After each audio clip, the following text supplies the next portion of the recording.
Hello and welcome back to the Illinois Drifter Podcast. I'm your host, Justin Kahn, and with me today is a familiar guest, someone who has been to a lot of shows. In fact, I almost want to call him the Maryland Drifter. He goes to so many shows. Jimbo Hennessy, hey, thanks for coming back on the show, Jim. Justin Kahn, the Decatur Don. How are we, bud? Doing great, and I know that you are too, because we both have seen Marcus King here within the last few weeks. That's always a good time, and I thought it'd be interesting to have you come on and talk a little bit about the show you saw with Marcus. Same tour, same situation, and I just thought it'd be fun to have somebody to bounce it off of a little bit because we both saw shows on this tour. So let's just start out a little bit talking about our familiarity with Marcus King. Jim, when did you first start getting into Marcus? So I have my lifelong best female friend lives in Charleston, and I would say it was probably 2015 or 16 that she kind of said, "Hey, you need to check this cat out." And he came and played it in Baltimore. 2017 was the first time that I got to see him. So I became familiar with him in the mid 2010s, and I just was captivated right away. The band back then was a little more soulful and more funkier, and we had permanent horn players, and it kind of had a much more soulful sound. It's a much heavier, much more forward sound now. But yeah, my friend Heather in Charleston was like, "Hey, you'd really like this guy." And that's how I first heard about him. And I got a hold of, I guess it would at the time would be really his second record. And then he came to Baltimore in 2017. In fact, he mentioned stories about coming to DC quite a bit. I think he's got kind of a soft spot for DC. For me, it was, I think our little State of America group kind of clued me into him. I would say 2023 or so was when I first kind of started listening to him. Saw him on the Mood Swings tour 2024 in St. Louis. Saw him last year on the Darling Blue Tour 2025 in Peoria, Illinois. And then this is my third time seeing. How many times have you seen Marcus, Jim? This would be, I'd say we're up to eight or nine at this point. He came to Baltimore after Youngblood came out, and he did two nights. And the first night was just a trio night. So it was just him and Steven and Jack. And then the next night was a full band night. And so that would count as two shows. And so he comes around here on pretty much every tour. I didn't see him last year, well, 2025. I've seen him on every tour, I would say going back to Carolina Confessions or even before that, except for the whole COVID period. And then I didn't see him last year at all. So I'd say we're probably up to about eight or nine. Okay. So now this time where you saw Marcus, where was the show at? And when was it? It was actually on June the 3rd. And I believe on this leg of the tour, we saw the same leg. And we either had the first show here or the second show here. I don't know if he played Philly the night before or the night after he came to DC. So I saw him on June the 3rd, and he played at a place called Anthem. And Anthem is pretty new. It's become the big concert hall in the district where you want a venue that's bigger than the 930 Club or bigger than the Warner Theater or something like that, but you're not playing the arena downtown. So it's the one real venue in town where it holds about 6,000. And so if you think you can draw more than, the 1,200 you get at the 930 Club, or you don't want to play two nights there, it's really kind of become the place to come. And it's right down on the DC waterfront, right next to the Naval Yard. And it's right on the Potomac. It's really beautiful. It's a newly developed waterfront area like all cities do. Lots of expensive restaurants, some good, some not so good, but a beautiful walkway. And it faces Virginia. So the sun sets and you go down for a show. And you just kind of sit out there and get something to eat. And it's a great place to see a show. They have a seating capacity if they have to seat the floor, but I've never been to a show there where they had seats. So it's just a big open floor. And like I said, it holds about 6,000 if it's completely packed.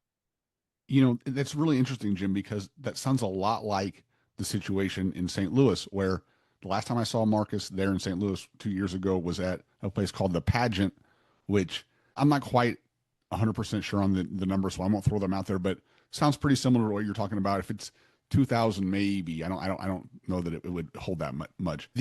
At the Pageant, when I saw him there 2 years ago, it was completely packed, not a place to stand. It was full, and so it's kind of good to see. 2 years later, he kind of graduated to the bigger. It was the same place the Crows played. I saw the Crows at the same place, the Factory, and it's in Chesterfield, right outside St. Louis. It's definitely a burb. probably about 25 minutes further to Missouri from me. Great parking and all that good stuff. And much like you described, there's a big open floor. Now, I have been to shows there where they did have the seats, and of course, everybody sat. So this Yeah. was nice. This was nice. We had general admission. In fact, to be honest with you, when I first saw the show announced, I wasn't sure I was going to go because I didn't want to have to. It was going to be a really lame sitting show, I thought. When I saw the seating was GA, I immediately said, "Yeah, I'm going to be at the show." I sort of missed the pageant a little bit. That the I guess a little closer. Everything's a little closer there, but Factory still, with the GA show was pretty happy with that. So that's where I saw him. I was on the rail for the show. Jim, where were you at on as far as Well, the? yeah, you know me, I was right up in front.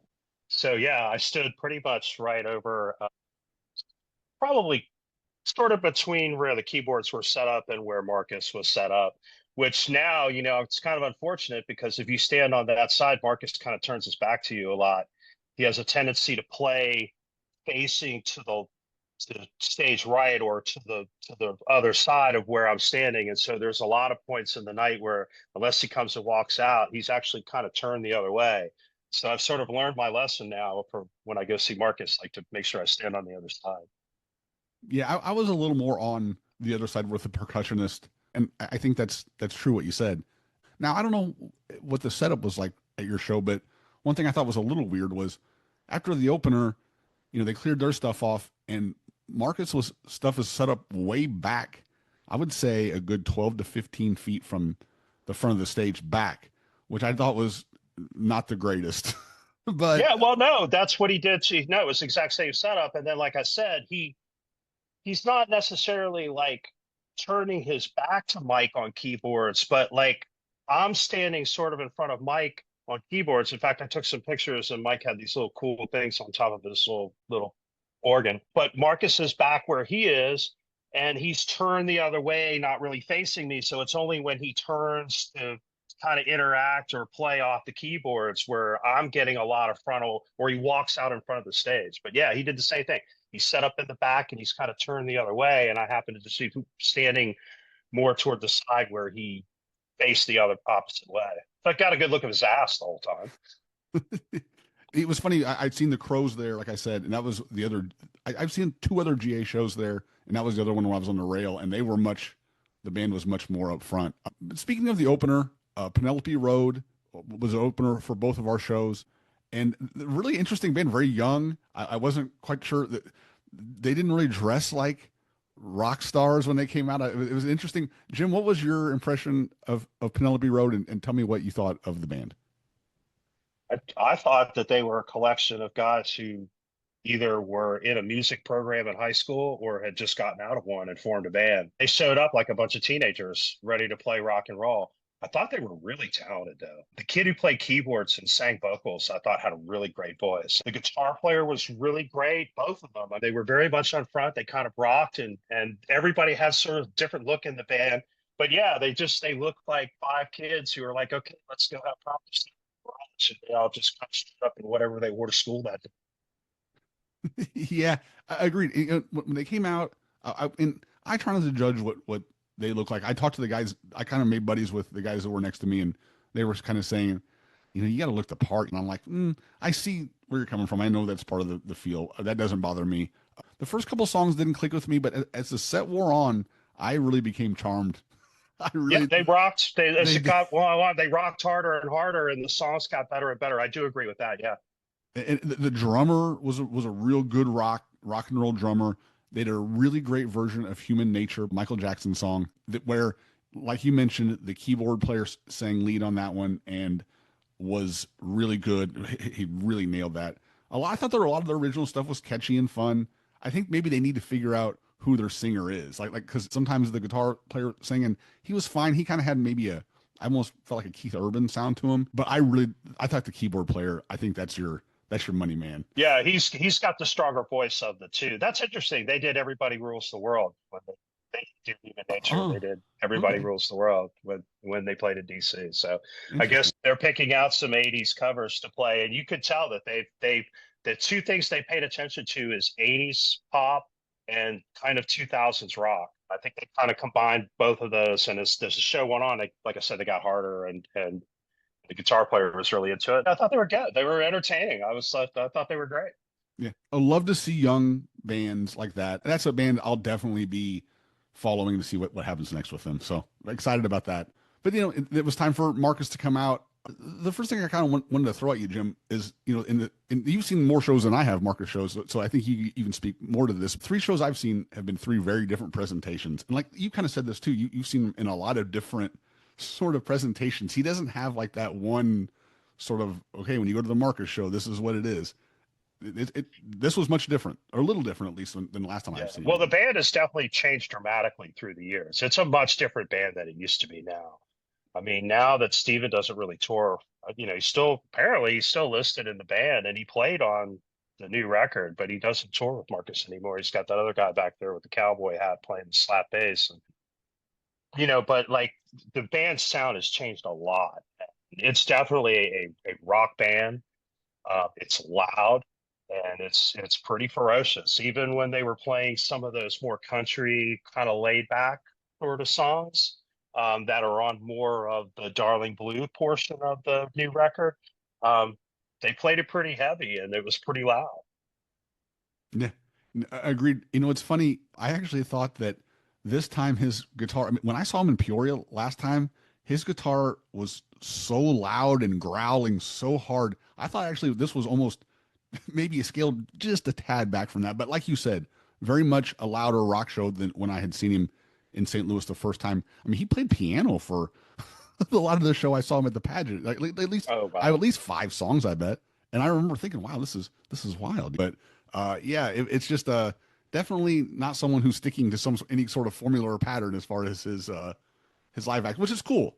Yeah. Well, it's interesting. I think he's pretty much toured with this band for the last couple of tours. He listened to this new record, and one of the things I kind of thought is like, oh, he's going to kind of go back to having like a permanent horn section.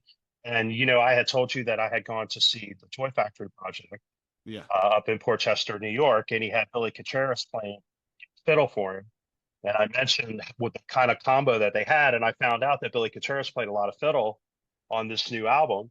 And so I thought he was going to come out with a new rework band with a fiddle player, and he'd have his pedal steel on stage, and he'd have the keyboard player, and he'd have a permanent horn section. And when he came out, and I saw it was the same band that he toured with on the last tour, I was like, oh wow, okay, this will be kind of interesting. Let's see how he presents some of those more poppy kind of countrified songs on the new record without having, those additional musicians that I thought you might see. The percussionist did have a horn, and he did play it, but it wasn't. I thought there would be more horn, to be honest with you. But it was cool when he did, but it wasn't much. Well, yeah, you kind of would pick up a saxophone and sort of play it, but when you kind of listen to the way that the horns are arranged on the new record, it sounds a lot like the way they used to be arranged on the older records. And so I kind of thought that, one of his trumpet players now with Tedeschi Trucks Band, his old trumpet players now in the Tedeschi Trucks Band. And I kind of thought he would go back to that setup where he had a couple of guys on horns and, the background singers and so on and so forth. But yeah, so I was kind of interested in sort of how he would do the presentation. I don't know what you kind of thought. What you think about some of the, more low key songs, the more kind of poppy or more country songs that he played? I love the last two albums. I think we both are in agreement. That stuff's we're into it. We like it a lot. It is different. I felt like this time, I felt like maybe he rushed them a little bit. I felt like some of the stuff felt like maybe I could have maybe thrown two or three songs off if we maybe just let some of these breathe a little bit. There was one song in particular that I thought Heartlands I thought really felt sped through. I think that one I was almost felt like that one after hearing on the album even I think boy if they just let that one really breathe, I think that could be really beautiful. But it felt a little rushed through for me. Overall though, I thought they sounded great. I mean, I definitely it was a fun show. I liked that they're playing so many of the new songs, but maybe just let them breathe a little bit more. Well, I got to tell you, you made me smile because I thought the exact same thing. When he played the songs from the Darling Blue portion, that's more country songs like Levi's Goodbyes or Heartlands. Yeah, he just kind of blew through them. And it was interesting because there was a fairly young crowd there in DC. And I know these people are kind of new to Marcus. And I know he's not an old guy, but they're kind of new. And on Youngblood, he had that song "Hardworking Man" that kind of got some country play. It was on the NASCAR for a while, and now this new album has these kind of catchy, kind of pop country songs to them. And so, yeah, there were a lot of girls in boots and short shorts there. And I think they were kind of very disappointed that he kind of blew through those songs. Whereas when you get to those songs on the No Room for Blue, when you talk about like Lilac Wine, or the way he played the new version of Delilah, or Yes, Good Run, which I've become such a big fan of Good Run, man, you want to talk about a great little pop country song. That absolutely. song is fabulous. When he did those songs, man, he let those breathe and he played those through. But yeah, it's interesting. You made the same observation that I did, is that when he played that more pop country stuff that's on the first part of Darling Blue, he just kind of blew through it and rushed through it like he just wanted to get it over with so he can go back to playing something cool on guitar. Yeah, it had that feel. Now my set started with a surprise. I didn't know what I was hearing, and in fact, I had to consult the set list afterwards. Started out with a Grand Funk cover, "Sin's a Good Man's Brother." I wasn't familiar with Yeah. that song, and Okay. Yeah, rocking yeah. song, Government but Mule used to play it all the time. So, I think Warren actually recorded. I think the Mule recorded a version of it, okay. but that's where I first heard it. Where I saw Government Mule one time, and Warren whipped that bad boy out, and so he walked out. Yeah, he did the same thing. He started with "Sin's a Good Man, Brother," and I was like, "All right, man, we're starting off with some Mule. This is great."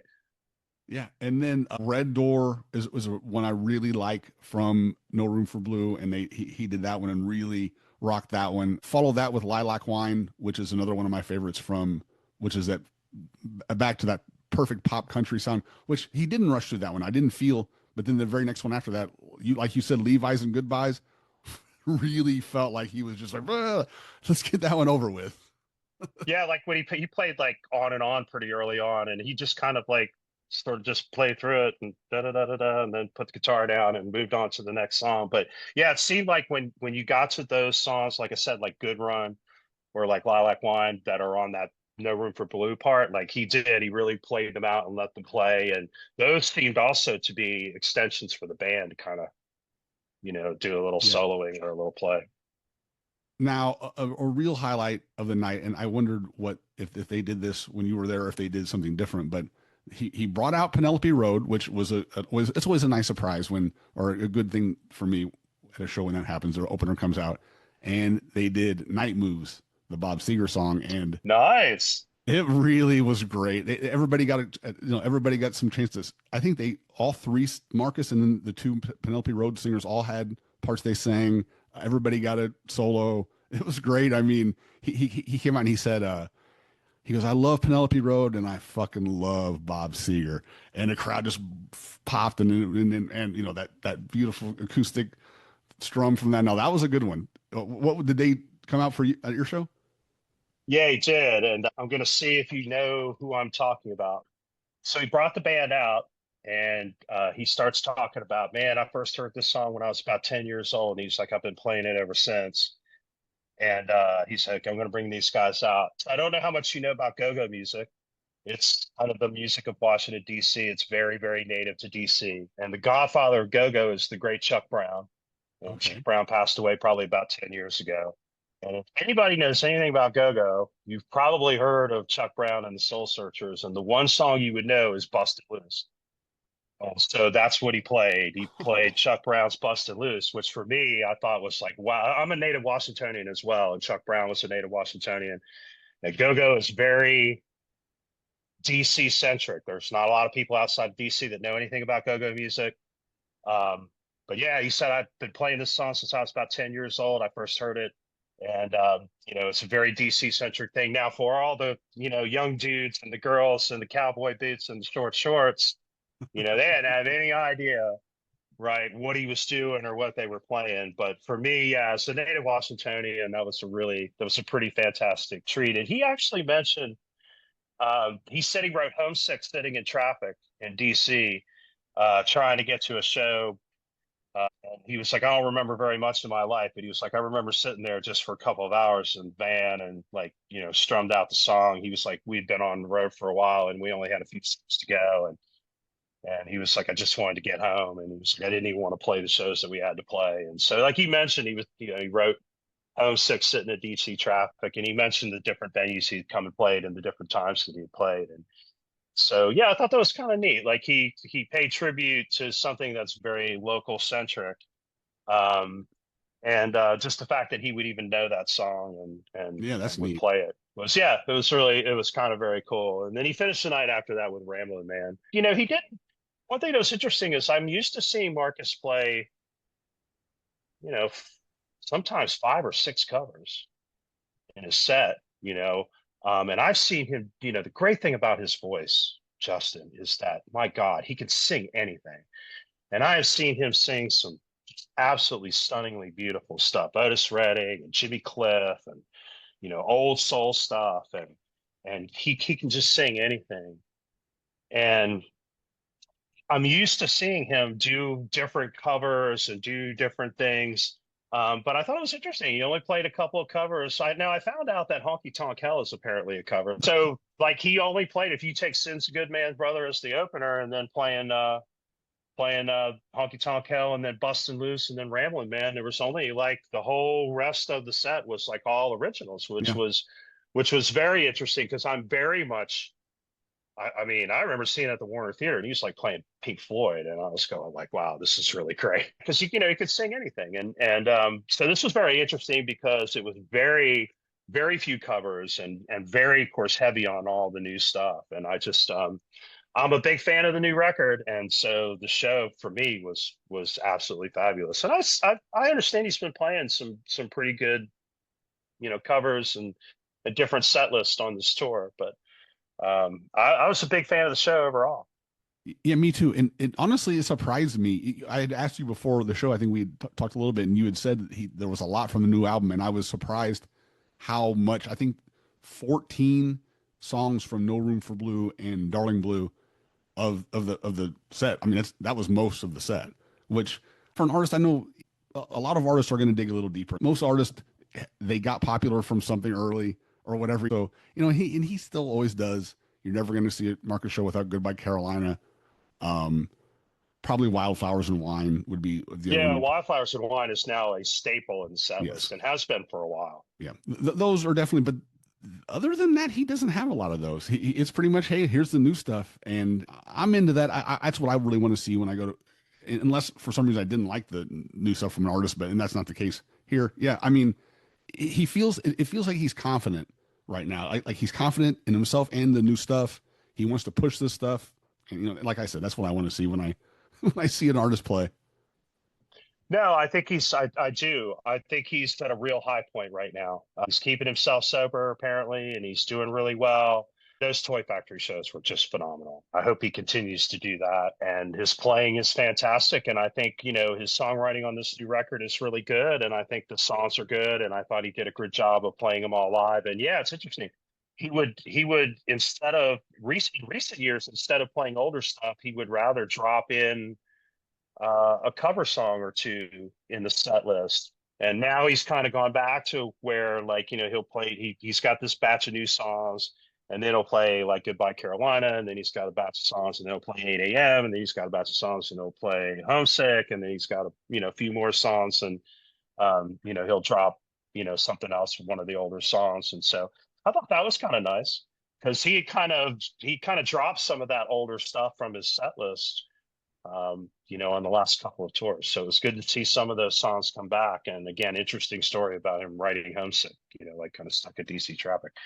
I think I yelled from the rail that he probably could have written about 5 songs. He always has. I always feel like at every show he has one song he picks and kind of tells a story about the writing of it. I know. I'm sure. I'm sure you've been to a show where he's talked about Goodbye Carolina and what that's about and the writing of that. That one I've heard before. And then I think I was at the St. Louis show he talked about the writing of 8 a.m. saying Yeah, I've heard him talk about that. Right. right. So Yeah. I always enjoy that. That's a fun that's sort of his little like thing he kind of does. I don't know, maybe there's some sort of guitar change or something going on during that or whatever, but he always kind of has a little spot he picks out for that. Yeah, I know. Uncle Marcus's advice: being drunk at 8 a.m. is not a good thing. Yeah, Interesting, I've heard him tell that story a few times. Yeah. interesting. No songs from Mood Swings.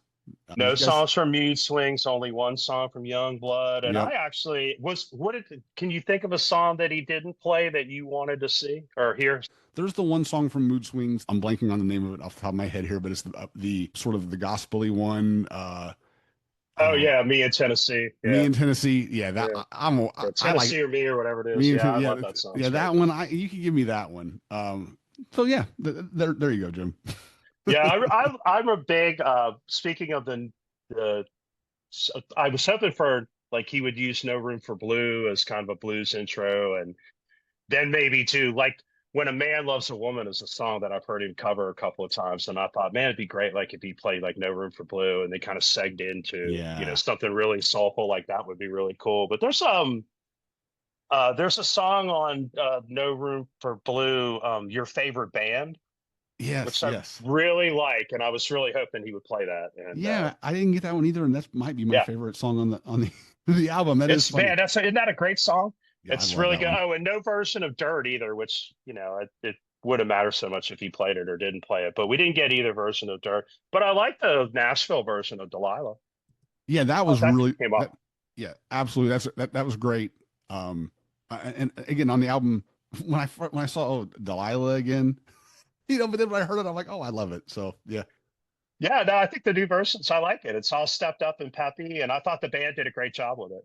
I thought it was really presented very well. Like I said, when he played those kind of songs on the No Roof Blue portion of the record, like he gave them room to breathe, and they sounded really great. But boy, when he played all that stuff from the first part of the Darling Blue, boy, he did. He just ripped through it like Hendrix used to say. Like by '69, Jimmy used to say, I used to got so sick of playing like Foxy Lady or Hey Joe or whatever that I would just like rip through it real fast because all I wanted to do was play the next blues song. well, before I let you go, Jim, I want to ask you just throw out a crazy prediction for me here. What do you think's next for Marcus? We've had we had Mood Swings, we had Darling Blue, then there was sort of the No Room for Blue was kind of the addition to Darling Blue. I guess what do you think's and there's been a lot of differences in these albums. The music's been different, pretty different on all of them. Any predictions on what's next for Marcus? I think you're going to see him do more of this Toy Factory project thing. I think there seems to be a commitment to at least at various parts during the year when everybody can get together and do it. I think they're going to continue to do it.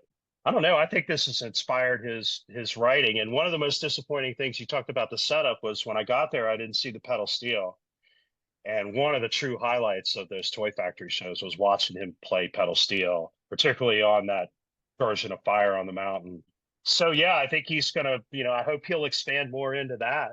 But it doesn't look like he's kind of changing the format of the band. I just think you're going to see he's 30 now, I guess. So I think you're just going to see his songwriting continue to mature and expand. And, Mood Swings was such an interesting record because he let Rick Rubin produce it. And it's just produced so phenomenally well with the way that very subtly, right, his songs were allowed to kind of come out with the music in the background. So I think he's open to pretty much anything. Actually, I wouldn't be surprised if he went back to just doing another solo Marcus King, like a Youngblood type of record, like more of a trio type of record, even though I know that wasn't a trio record. There were a bunch of musicians who played on it. But yeah, I wouldn't be surprised if his next move is either more towards that kind of Marshall Tucker kind of sound or something heavy. Yeah, it'll be interesting to see. I kind of feel like he'll stick a little bit with this Nashville type sound, though. I think that we're going to hear more of that. I don't think that's going away anytime soon, but No, we'll find out. And hey, before we go, Jim, also really can't wait.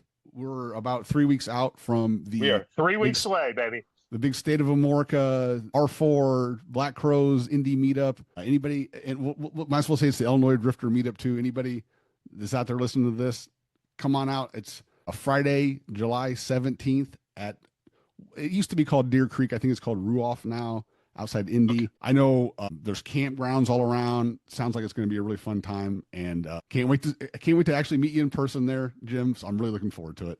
I know. I'm really excited. I mean, I probably go back with the State of America podcast to maybe episode 12 or 13. And for years, there have been meetups planned. And I know David one year, I think he even did Rock and Pod by himself and was asking people to come hang out. And every time there's ever been a meetup, it just didn't work with my schedule. So I thought this was a great idea, and I think you and I got in on it from the beginning. And yeah, I'm looking forward to coming out, man. I've been promising my Midwestern friends.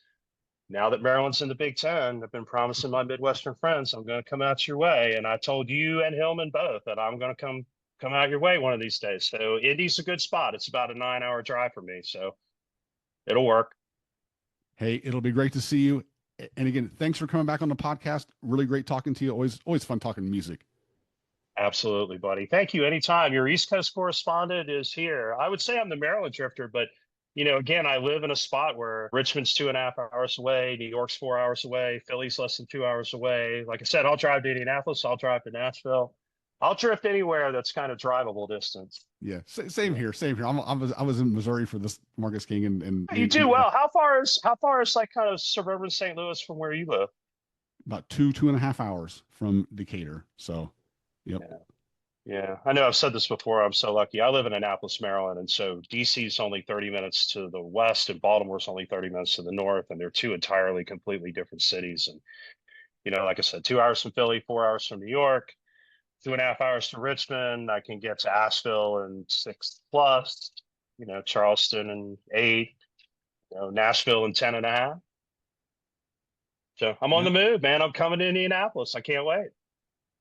Oh, Hey, by the way, you're gonna like this. I'm gonna the night before I come, Steepwater is playing with Robert John and the Wreck out in Western Maryland, and I'm kind of having this debate about whether I should just drive out to Hagerstown and go see them, and then kind of crash somewhere for the night and then drive to Indianapolis. man, I've been wanting to see Robert John so bad. Me And too. he And never the comes fact around they're here. playing was I know, and the fact that they're No, coming that's a great and they're show. playing like Western Maryland, they're playing all the way out in Hagerstown.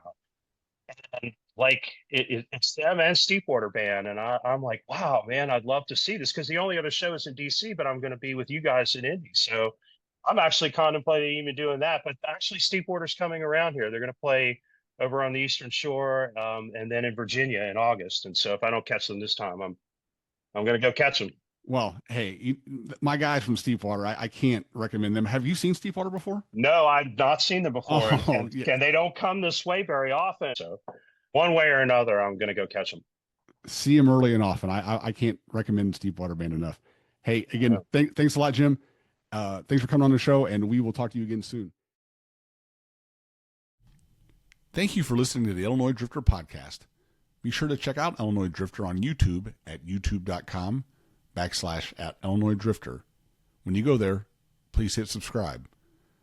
For past episodes, show reviews, and other goodies, go to illinoisdrifter.substack.com and subscribe there as well if you haven't already. There's much more to come on Illinois Drifter.